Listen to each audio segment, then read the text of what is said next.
the way. Terror shall make him afraid on every side, and shall drive him to his feet. His strength shall be hunger bitten, and destruction shall be ready at his side. It shall devour the strength of his skin, even the firstborn of death shall devour his strength. His confidence shall be rooted out of his tabernacle, and it shall bring him to the king of terrors. That means what it's really saying is that destruction has always been by y'all side, because y'all took death as your friend. Death is a destroyer. Okay, so destruction has always been next to you. I was watching a brother's clip. He's from the camp out in Seattle. He did a little like a 2-minute clip speaking about how you Negroes y'all are celebrating death because y'all go hand in hand with the things that are vanity, that things are going to destroy you. And the brother brought out that song, that rap song where they say R.I.P. R.I.P. And y'all people are celebrating death. So destruction's always been is on y'all side, just waiting for its time. You wicked people, that death angel is watching you, walking right by you, not letting its eye off you. It's watching you, waiting for the time where the Lord's like, get it, and it's gonna devour you. That's what y'all people are doing, man. Y'all took a vow, a covenant with death, like it says in Isaiah chapter 28, I believe. Get that one, Isaiah 28. We brought it out a few weekends ago, but the scriptures are never, the scriptures are always good to keep bringing out.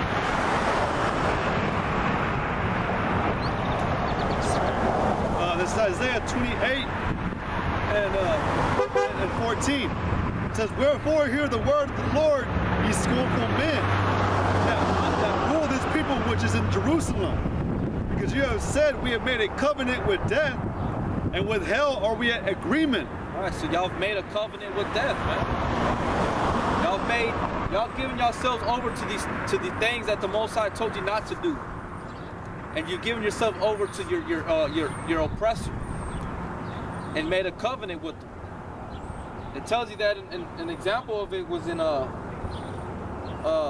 First Maccabees, where some of the wicked Israelites went from their people and went to make got license with Antiochus Epiphanes to build an exercise gym, whatever, and to indulge in whatever they felt that was right, and took in some of their own people to destroy them by joining hand in hand with the wicked.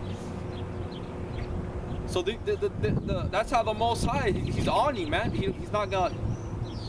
You want to play with death, so he's gonna put death on you. You want to take death as your friend, he's gonna put the death angel on you, and it's watching. Like the Lord said, the angel is not an angel. Behold, the eyes of the Lord upon the sinful kingdom. His eyes, what do you think? His eyes are looking down for you on good. We just read to you that he's looking upon you for evil. So basically, the Most High is that death angel. He's watching you. He's about to bring death upon you. He's about to bring death here in America, man. Like Jeremiah says that they looked out their window cases and death was right there outside their windows. You people are going to be driving around your car seeing people getting slaughtered. Whoever has gas at that time driving around, you're going to see people mobbing on one individual person. For whatever reason, because he has something, or because they think he might have something they want, or because that chick looks fine as hell to that man that's as horny as hell, he's going to go and mutilate and kill her. The Most High didn't say in Amos 9 he's looking upon this place for good. He says he's looking upon it because it's a sinful kingdom. He's going to wipe it off the face of the earth. Along with you 2/3. Along with you Edomites, the so-called white man, like it says in Isaiah 14, that prepare slaughter for his children. You know what I'm saying? So you can't escape it. Even though it went generations and thousands of years or whatever, like the brother was saying, you actually think that because we know that we all come back in the reincarnation and there's no remembrance of former things, but you think you're going to be, whatever Edomite it was, whatever certain Edomites they were that came up and they were thinking about, okay, you know, let's leave the queen over there in Spain. Let's go over here to America, and we're gonna be better than Rome. We're gonna be better than the Greeks. We're gonna take all their ideas and we're gonna apply them and we're gonna use our new minds and we're gonna apply all this new stuff? What makes you think that because you're gonna outsmart them? Everything they did, you got from them. They're smarter than us. They were smarter than us. The scriptures talk about how we got wicked through the ages. But like the brother was saying, like, what makes you think that you're not gonna be touched? What makes you think that you're gonna be the one? America's gonna be the great kingdom that's gonna conquer and continue forever and ever. That's a fucking fable. That's a fairy tale. That's cliche. Like every king, the Romans and the Greeks, all them motherfuckers, they all had the same mentality. But if they knew the scriptures, like I said, they forget. So we got to remind you that those things of old, that the triumphing of the wicked only is for but a short time. So we're here to remind you that it's your time at an end. You women, your time's at an end. You had your time that the Lord granted you to be a compass. How did it say? That the Lord created a new thing on the earth, that a woman shall compass a man. So the Most High gave you that, and you've had your time. But now you're coming to you're gonna meet your maker. And believe it or not, us men are your makers. We make you. We're the ones that teach you dumbass hoes when we take you in how to fucking be, how to clean, how to cook. We're your maker. The Most High said it that way. So you're gonna meet your maker, man. You're gonna meet your first husband. If the elect, whoever the elect, that woman that's out there, she's gonna come back. The Most High is gonna set it up to where that man's gonna be able to get that woman, that his first wife, that went a whore. Okay? But I wanted, what was the scripture you had prior to that? Oh, the king of terrors. Yeah, the king of terrors in Job 18, where it says destruction lieth upon the side, on every side of him. That's Esau, man. Like your kingdom, there's destruction all around you. It's everywhere. But in your mind, for some reason, you think that everything's good, that everything's gonna fall according to your way. No, it ain't gonna fall according to your way. You're going according to what the Most High programmed. Yeah, you're gonna turn against the people of America. You're gonna implement martial law. Yeah, you're gonna try to achieve a one world order, just like Nimrod did. But that's going according to the Most High's will, not yours. The Most High put in your mind for it to be that way. But at the end, that you don't know is that you're gonna fall. That's what we're here to remind you. You're gonna fall. So continue to do what you do. We're not telling you not to stop. We're not praying for you to stop. We're not like these teachers, man. We're not like these preachers in the churches teaching the people, saying we need to pray for our political leaders. We need to pray for our president and all that. Nah, we're doing exactly what the Most High wants you to do. So we keep praying that you push this war further. Okay? So all these people on this earth here in Savannah, y'all gotta know, man, that there have always been a prophet amongst you. Lord willing, we're the elect. Man, if we're not, this book is a prophetic book. So it always had been among you. It had always been there in the beginning. It's coming to pass. Yeah. This is Wisdom of Solomon, chapter 1, verse 15. For righteousness is immortal, but ungodly men with their works and words called it to them. Yeah, y'all call what to yourself? Death, destruction. Oh, you know what I started on. Wisdom of Solomon 1 and 13. For the Most High made not death, neither hath he pleasure in the destruction of the living. For he created all things that they might have their being, and the generations of the world were healthy. There is no poison of destruction in them, nor the kingdom of death upon the earth. For righteousness is immortal, but ungodly men with their works and words called it to them. Called it to you.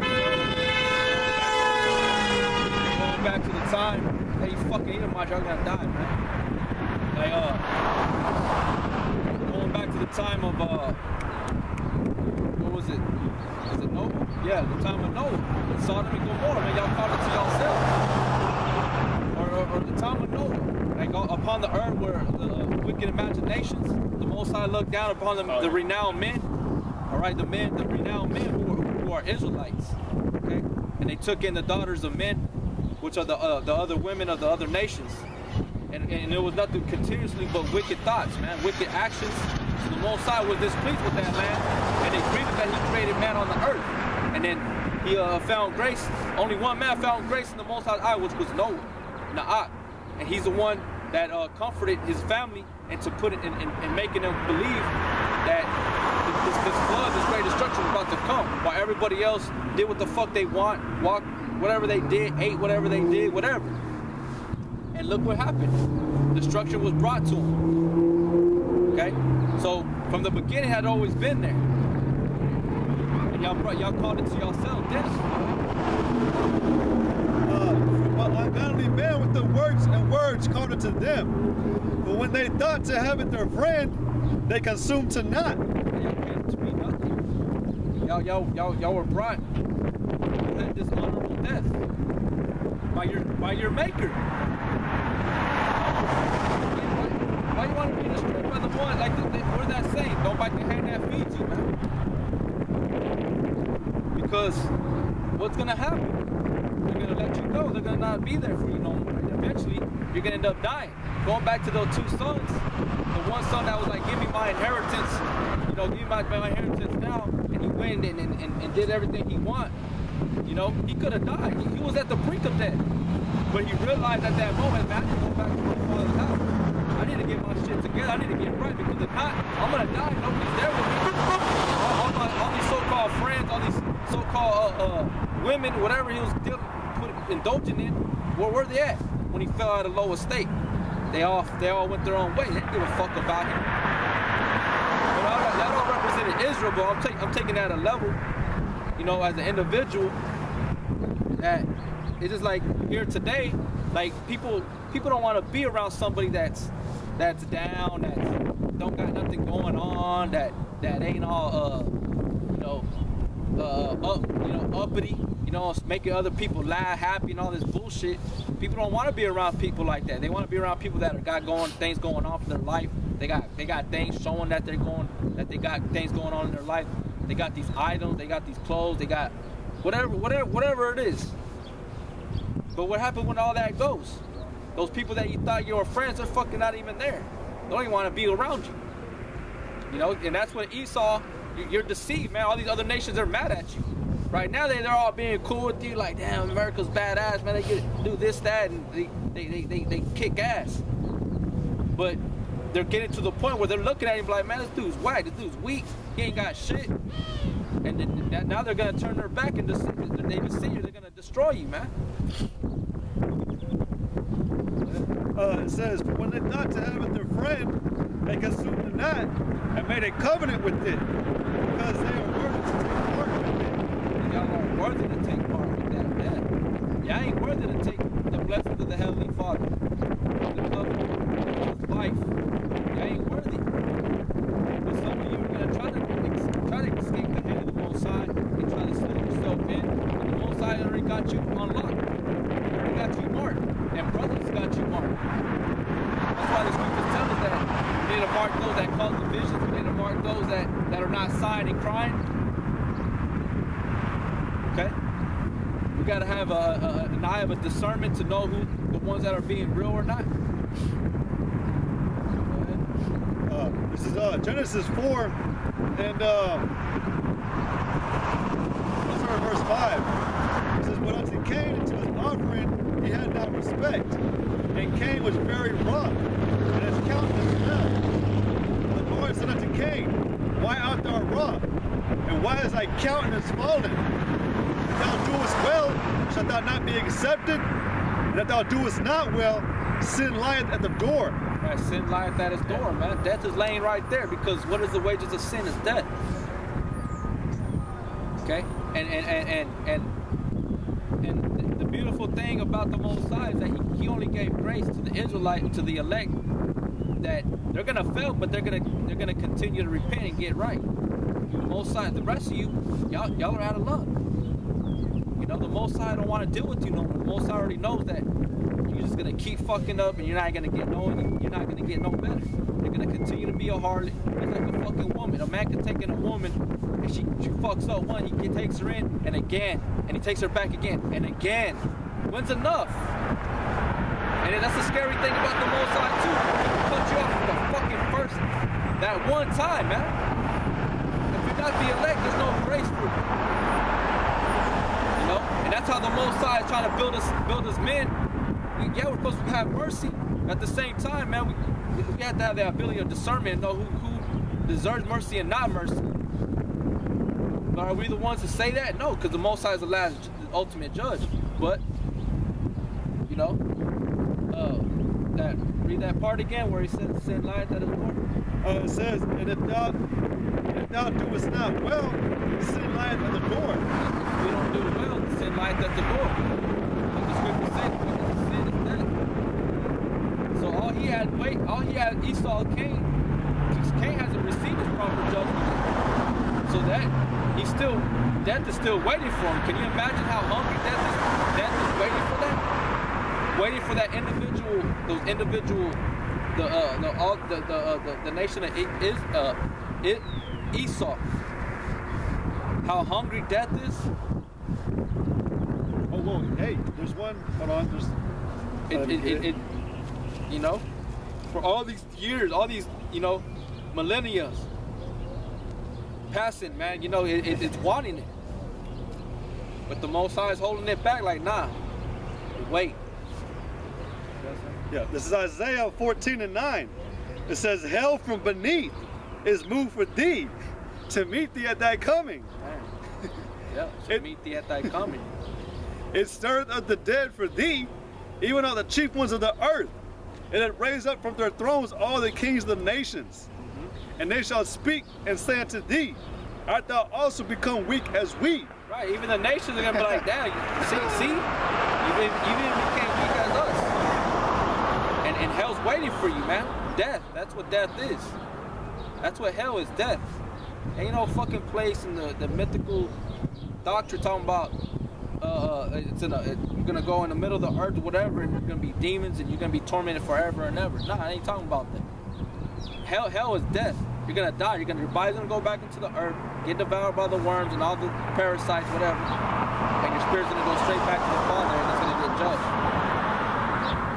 It said, I'll read it again. It says, hell from beneath is moved for thee, to meet thee at thy coming, and stirred up the dead for thee, even all the chief ones of the earth, and that raised up from their thrones all the kings of the nations.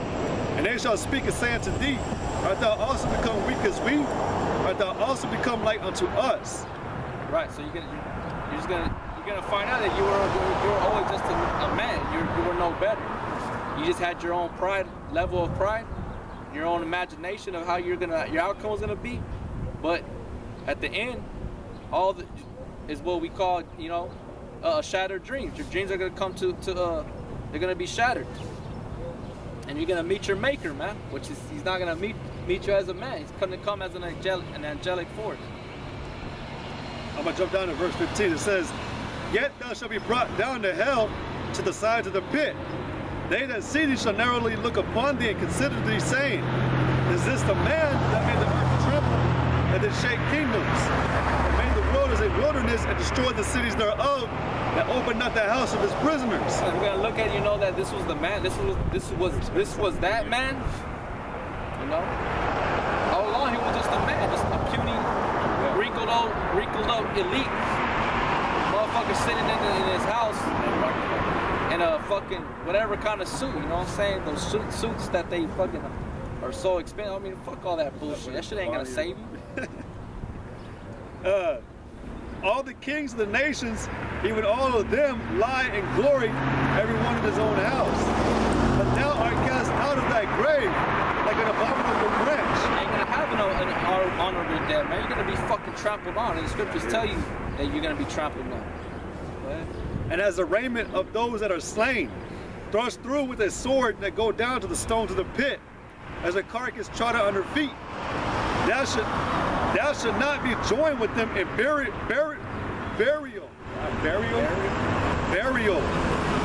because thou hast destroyed thy land, and hast slain thy people.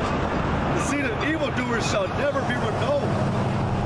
Prepare slaughter for his children for the iniquity of their fathers, that they do not rise, nor possess the land, nor fill the face of the world with cities. Right, you ain't gonna have no rulership. There ain't gonna be no secret. You know what I'm saying? You're gonna die too. 2/3 Negro Latino, you're gonna fucking die, man. For I will rise up against them, said the Lord of hosts, and cut off from Babylon the name, and remnant and son and nephew, said the Lord.